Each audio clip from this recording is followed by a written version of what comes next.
Why is on-chain better for physical collectibles than the current way that we manage physical collectibles? That's a great question. It's funny because we initially thought of it as we're going to bring physical collectible and bring them on chain. And we recently shifted that to kind of realizing what problem we're solving. And what I noticed is with the rise of NFTs, we've seen what a proper digital collecting experience should be.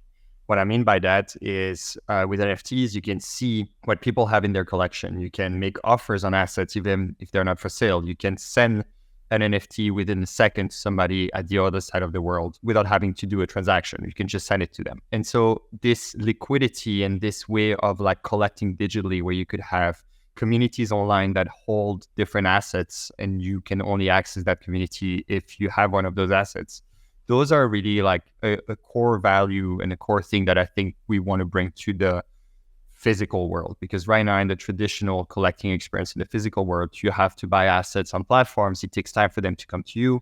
You might not be able to buy a collectible from somebody who, if you're in the US, who lives in Japan, just because it doesn't make sense from a like geographical location to send that assets. There's like custom fees to be sent and so on. So we thought of it as let's bring all the good things that the NFT has brought to the collecting world and bring it to the traditional world. So that's the first main reason is just a better experience. And it feels more liquid, more, you can really manage a collection in your pocket and bring it anywhere with you rather than to leave it in your closet. And the second piece is the beauty with blockchain is everything is in the public ledger. And the advantage of it is anyone can build on top of you. That's what I love about it, because there's so many companies that specialize into one specific use case of the technology, and you don't need to build everything yourself. So there are places that specialize in aggregating liquidity. There are places that specialize in fractionalizing assets. Some people who focus on like collateralized lending, and we can use all of those platforms directly because it just works with the technology we're using.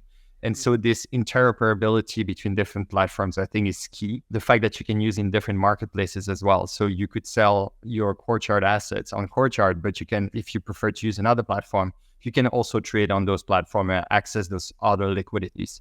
And so because of that, I think it's really the next level of collecting that can be brought by that new technology that was not there before.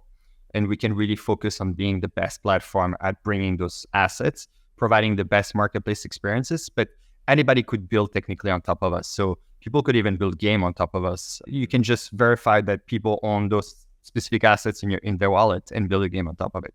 So I think that's a really powerful way of approaching it. And that was not possible before Web3.